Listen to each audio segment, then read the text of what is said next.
right, welcome back to another episode of Small Business Chronicles, the podcast where we highlight businesses of small sizes all the way up to larger businesses, and we talk about the journey of how they got there. I'm your guest host today, filling in for Ryan Shearer. I'm Brian Stone. I'm a serial entrepreneur and podcast host for our network.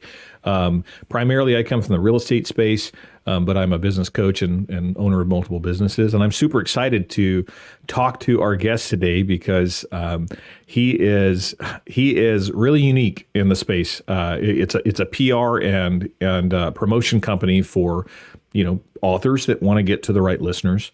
Or readers, I should say. You can tell I'm used to podcasting. And then readers who are trying to connect to the right authors. So I would butcher an introduction, Nick, so I'd love for you to just talk a little bit about yourself and why our listeners should be excited to hear you today. Sure, Brian. Well, I'm excited for the opportunity. Thank you for guest hosting me today. So as you mentioned, I own an agency called Book Thinkers. We help authors promote and market their books, and we sort of live at the intersection of social media, podcasting, and personal development. And so our services include short form video production, podcast booking, social media management, book reviews for our community, and a whole bunch more.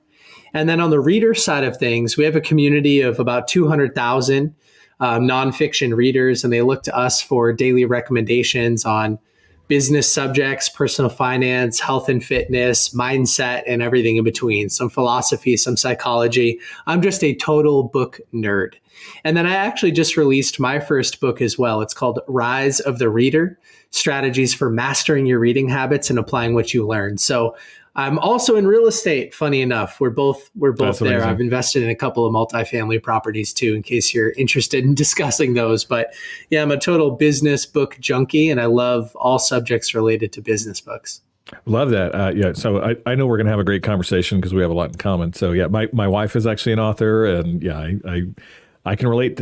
We could talk about real estate all day, but I have a different show that's focused on real estate. So I'm going to try not to bleed into it too much since I'm a guest host for today. But tell me a little bit about, how you got to where you are. Like what was the gap in the marketplace that you saw that really sparked you to create this kind of interconnected company that really hits a lot of the pain points that I'm sure authors are experiencing?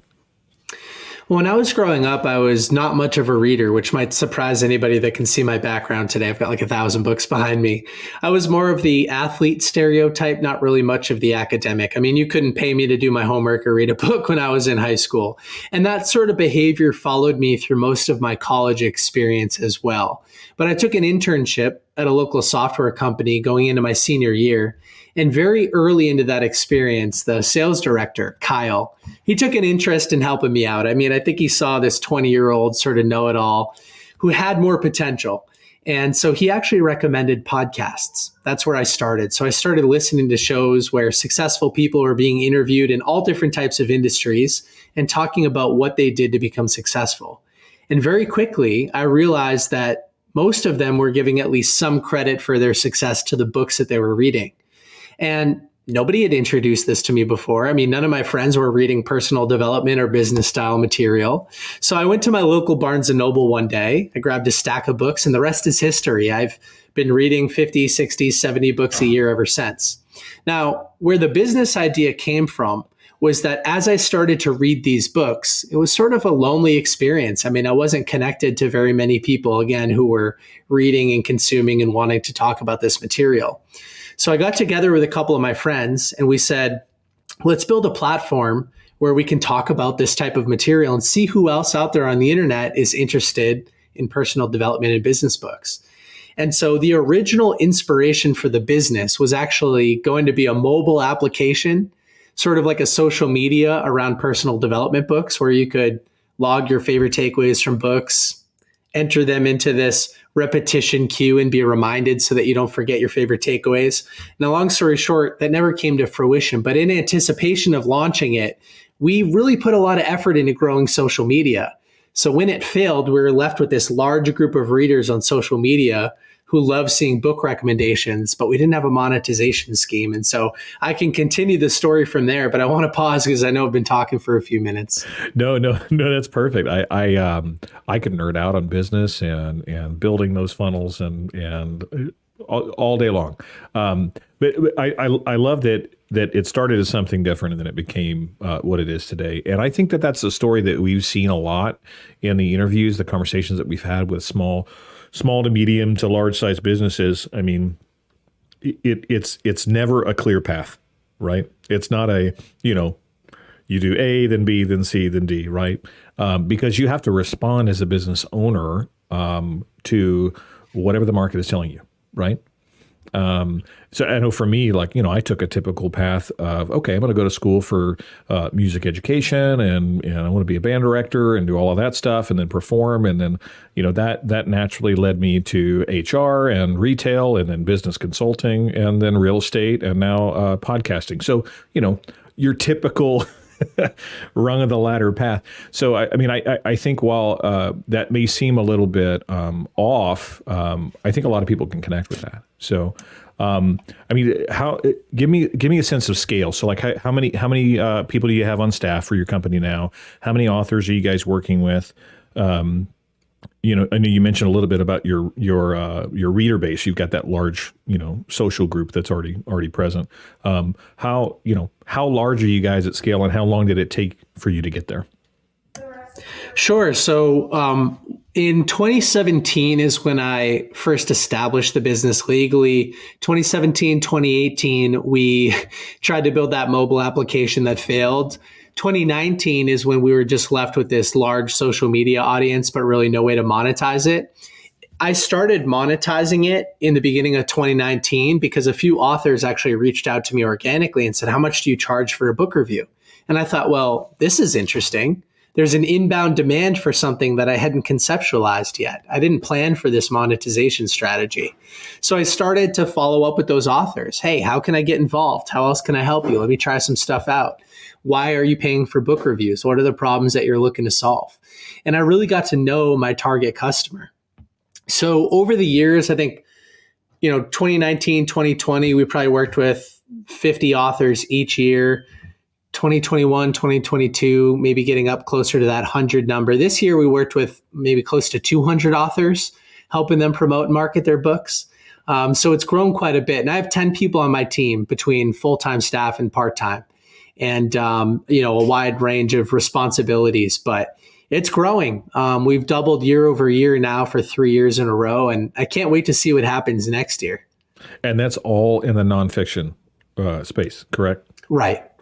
Cool. That's, I think that is, that's huge because, leaders are readers, right? As a business owner, I can tell you that every part of every growth plan for everybody on my team is their reading plan, right? So what are we listening to?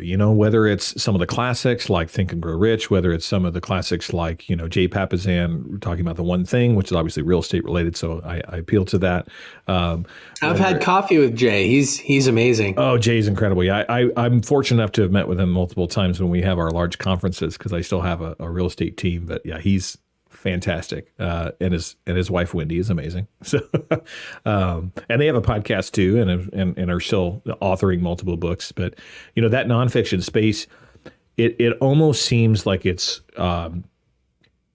so big that it should be saturated. But what I find is there is this thirst for knowledge in the space, that is probably, seen firsthand in how quickly you built your community of readers that were constantly looking for ways to feed their mindset in business or in their personal life. So that's awesome, man. Yeah. And I think the reason that we work primarily with nonfiction authors is because a lot of times these authors are using their book as a lead mechanism for some type of higher ticket complementary product or service like coaching, consulting, real estate, courses, speaking. I mean, there are all types of things that people can purchase after they get involved with an author and read their material and want to get into their community. And so there's more money to spend compared to the traditional fiction, science fiction, love novels, whatever. Like there really aren't big businesses built on the back of those books. And so any ROI from marketing spend would have to come back through the book. And there's not a ton of money coming directly from books. But also, like you mentioned, I love this space because although I've read hundreds and hundreds of these books, I find something new in every single one that I read. And personal growth is a never ending experience, right? You find joy in the process of making improvements, not in any type of specific outcome. And I think these books are the best mechanism to get there. I think podcasting is a great way to learn as well, because authors spend decades learning something, and then they condense decades of lived experience and great life lessons into days of consumption for the reader. So it's like the best life hack ever. You don't have to learn through your own experience. You can learn through the experience of other people. Yeah, absolutely. I am curious though, as I'm sure some of the people listening are. So what's the relationship between you, the author, and the publisher? And what percentage of your authors are actually doing self-publishing versus working with a traditional publishing company? Because I know that PR is an aspect of those contracts, right? But oftentimes it's lacking when it comes to social, right? Or oftentimes there's even an expectation for publishers to choose authors that already have a presence online, right? So where do you fit in the mix? Yeah, that's a great question. It's evolved over time. I mean, a lot of my original business came directly from small publishers looking to round out their marketing and PR support and to help differentiate from some of the bigger publishers, because you're right. Traditional publishers stink at the social media side of PR. They still rely heavily on traditional PR. I mean, you still see billboards and newspaper ads and stuff like that. And social media is volatile and it's always changing. And so people don't want to invest in it. I sort of grew up at the right time where I think that I was old enough, mature enough, and capable enough to run a business and to work with these people and deliver great results, but also be young enough to have grown up in social media and be very sort of versatile and adapt to it. So in the beginning, a lot of business came directly from traditionally published books. But over time, I've found that hybrid or self-published books we do much better with, because those people make more money per book. And so there's more of a direct ROI that comes from the actual book itself. And those people have more control over their IP, right? They keep the rights to their book. And so they can build off the back of the book with more leeway.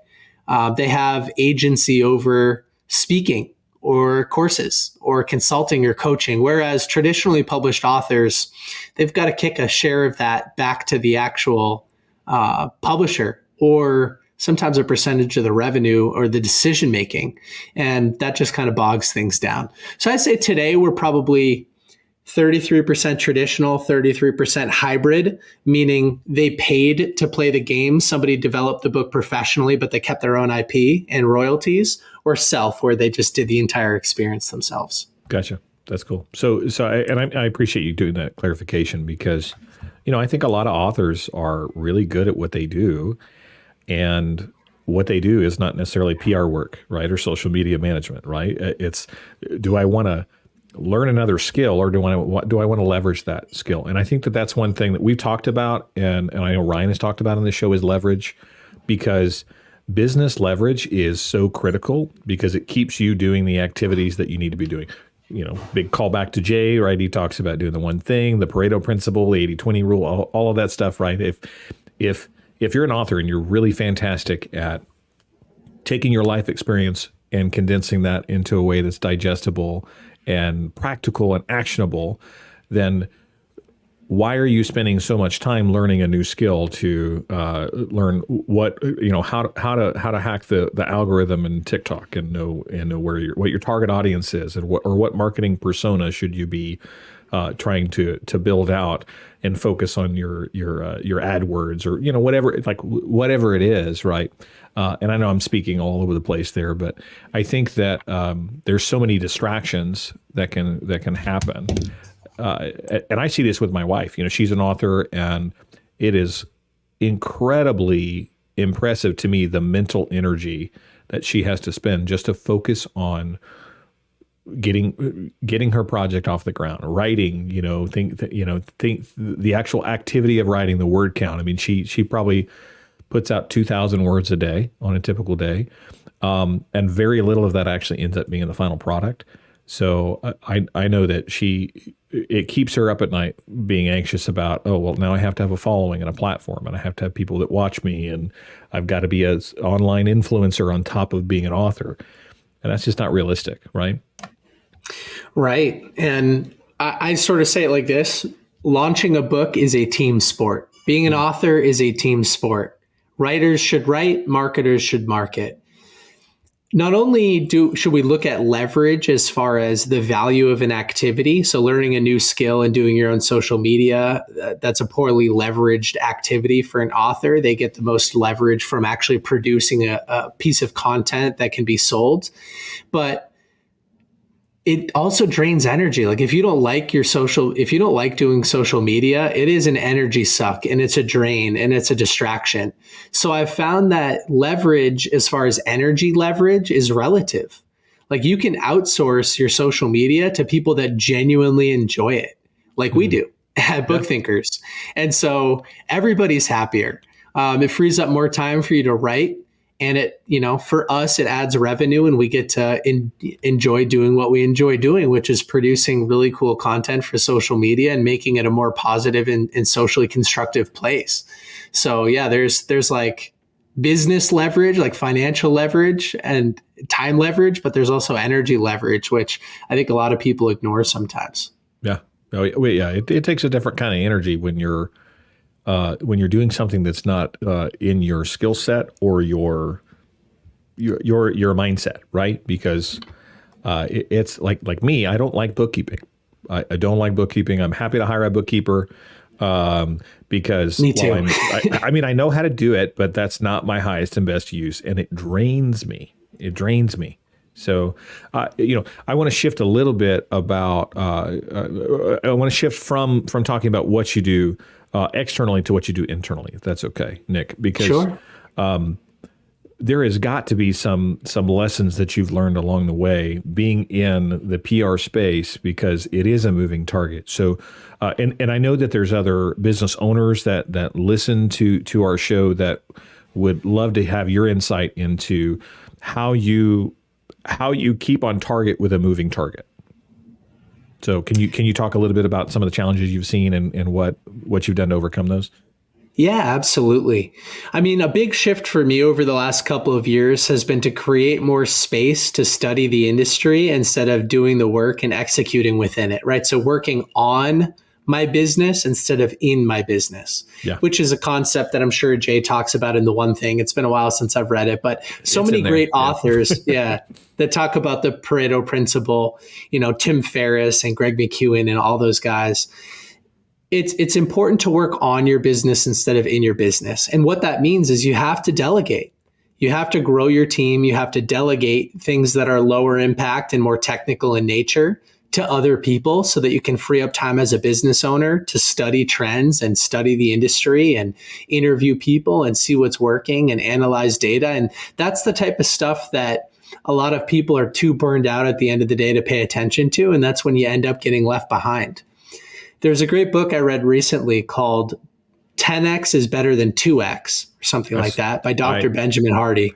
I actually just read that one recently too. So yeah, but no, go ahead. I don't want to steal your thunder because it's a great book. No, one of the great questions in that book was, okay, imagine you had to 10X your revenue. What would your day look like internally on a day-to-day basis? Well, immediately, most small business owners realize when they start to journal on that question that none of their existing workload could survive if they also had to be managing a business that was 10 times bigger than the one they're managing.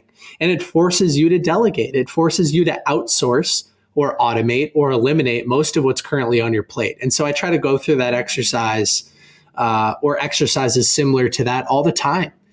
I mean, there's a great thing that I read about recently, and I've been doing for a while. So I actually read about it a while ago, which is a calendar energy audit. You look at your calendar a few weeks back, and in Google, I use Google Calendar, and you change the actual meetings from a few weeks back to red if they took your energy, yellow if they were neutral, or green if they brought you energy. So I pay a lot of attention to energy. You could do the same thing with leverage. You could do the same thing with revenue all sorts of things.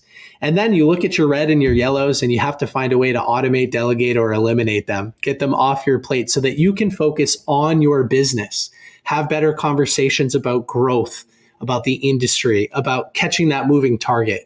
Because the information's available. It's just you have to have the energy to go out there and find it. Yeah, I love that you highlighted that, Nick. One of my coaches called it LOPE, and I'm sure he got it from LOPE, leverage other people's energy, right? Mm-hmm. Because there are other people that are more energetic around doing that stuff. Yeah, and you're right. Energy audits aren't new. What that brought up, and again, another nonfiction book. Have you read the six types of working geniuses? No, I haven't. It's Patrick Lencioni.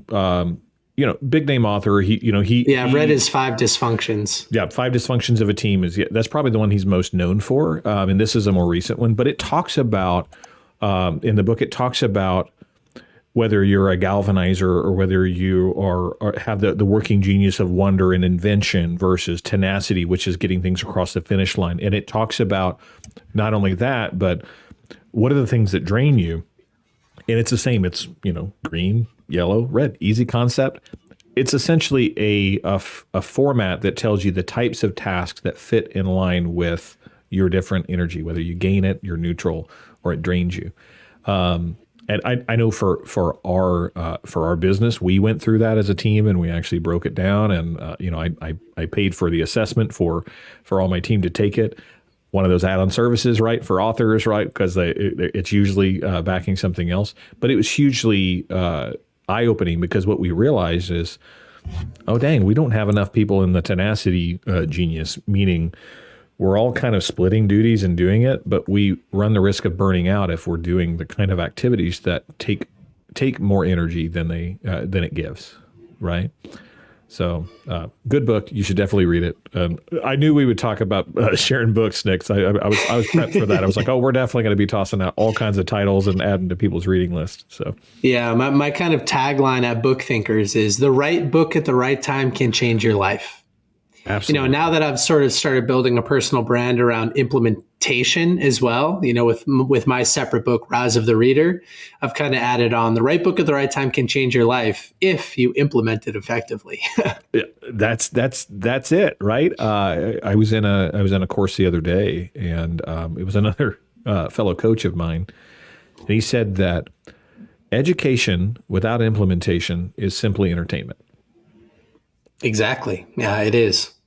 And I think that it's really easy to be entertained by some of the business books and say, oh, that's a great concept. But oftentimes it's just not put into practice. It doesn't have to be 100%, right? I'll take one concept from one book at the right time in the right place, and it'll fundamentally change my business. I don't have to implement the whole system, but I have to do something to get into action. Yeah. You mentioned Think and Grow Rich, or listening to it, I think, earlier.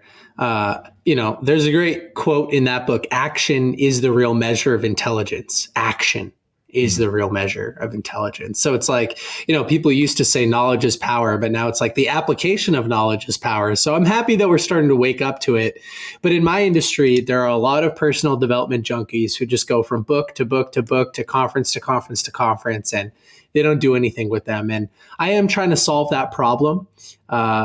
Both from the author perspective, helping authors make their books a little bit more actionable is something that's becoming a passion of mine.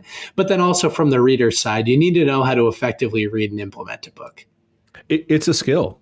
It absolutely is a skill. You're right, Nick. I mean, and one that we don't often see taught or talked about. So I love that your approach is making people better readers and implementers, not simply better learners. So. Mm-hmm. And I'm just curious, this is a totally loaded question, but what would you say is the most influential nonfiction book that you've read? Like, if you think about all the books that 50 to 60 to 70 a year, right? What's the one book that would be a standout that you would say has had the largest impact on your life and in your business? Well, I'll have to cheat and give 3. At different milestones for different reasons. So number 1, the first book that I ever read, right? When I went to that local Barnes & Noble trip and I grabbed a stack of books and I decided to read one, if it wasn't this book that I'm about to mention, I may not have fallen into the industry. So by default, it has had the biggest impact because every book after that has followed it, which was Rich Dad, Poor Dad by Robert Kiyosaki. And I think that in the real estate space, you probably hear that name all the time. I've been fortunate enough to have a number of conversations with Sharon Lechter, who originally co-wrote the book with Robert Kiyosaki. And she told me that book has been sold over 35 million times. And I was thanking her for writing it because I said, hey, it changed my life. It helped me build a business. And she said, no, pat yourself on the back. 35 million copies have been sold. Who knows how many times the book has been read, but a very small fraction of people have actually used that book to change their life. Mm-hmm. And so that was the book that got me into the space. The second one that I'll shout out, which I read about a year later, is The 4-Hour Workweek by Tim Ferriss. Love that. And that book, reinforced the idea that reality is negotiable and we're all capable of designing a life that fits our unique needs. And more people need to hear that. There are so many people that work a job they hate in an industry they just barely tolerate. And there's more out there. Like, we're capable of doing more. And that book woke me up in a big way. And the last book that I'll mention, I read about a year and a half ago, which was $100 Million Offers by Alex Hormozy. And that book added an additional, and I'm not exaggerating, that book added an additional 6 figures in revenue to my small business within a couple of months. Wow. And that's pretty meaningful for a small business. And so talk about return on investment, $20, a half-hearted implementation, and a few hours of my time later, 6 figures of revenue, right? So amazing book on offer structure, offer creation, value adds, things like that. Love that. So I'll respond with your 3 and give you 2. Even so, I'm breaking my own rules here. So I would say for me, as far as a mindset book, which is really the beginning of anything, the 4 Agreements. So good, yeah. And it's not a business book per se, but it really talks about, being impeccable with your word and doing your best every day with the understanding that every day is different. And so you have to be where your energy is at there. And then my favorite one is, don't take things personally, right? Mm-hmm. Because, it's not about you. And I think that kind of steeled me and prepared me for the world of business. And it's I've given away more copies of that book in my professional career than anything else, even in the real estate space. And I've got all the real estate books behind me. I work with Keller Williams. That's actually the brokerage where I hang my license. And so I've got the Millionaire Real Estate Agent. I've got the Millionaire Real Estate Investor, Flip, Hold, all of those, right? The one thing, but that book is huge. And then I would say the second one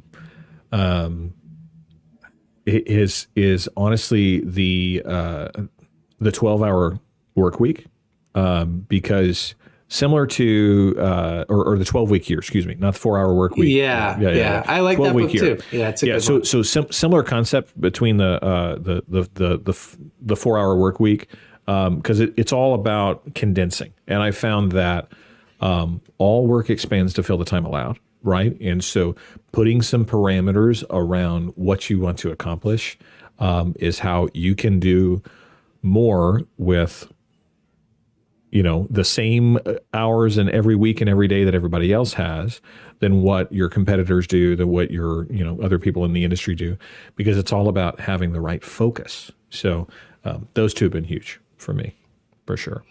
Awesome. 2 great books. Yeah, I love those. Well, and I know that we could talk about books all day long. We're kind of getting close to our time, Nick. So I want to make sure that I'm thoughtful and I give you a chance to kind of tell our listeners what's going on in your world, what's most important. So if they've enjoyed the conversation, if they want to know more, if it's an author that is maybe on that journey and wants to employ you for services, or a reader that's interested in connecting with what you have to offer, where can I get a hold of you? The best place for both is bookthinkers.com or bookthinkers on Instagram. Our website is probably a better fit for authors, and our Instagram channel is a great fit for both. On Instagram, we post a new piece of nonfiction book-related content every single day. We have been for years and years, and there's such a vibrant, interactive community over there, so I highly recommend checking it out. And then for readers as well, if you are looking to implement more from the books you're reading, then check out my new release, Rise of the Reader, Strategies for Mastering Your Reading Habits and Applying What You Learn. Because I have learned how to effectively implement every book that I read. There are a number of mindset shifts around personal development books in there that I think everybody would find valuable as well. So I'll send you that link, Brian, so you can have the team throw it in the show notes as well. Awesome. That'd be fantastic. Well, again, I really enjoyed the conversation, Nick. I always like talking business and books, and I just want to thank you for being a guest and spending time with me today. And if you guys, absolutely. If you guys liked what you hear and you want more information from Nick, make sure to follow him. If you enjoyed hearing about his journey and how he's grown his business and you want to hear more stories like that, make sure that you tune in wherever great podcasts can be heard and you check us out online. So thanks, guys. Have a great day.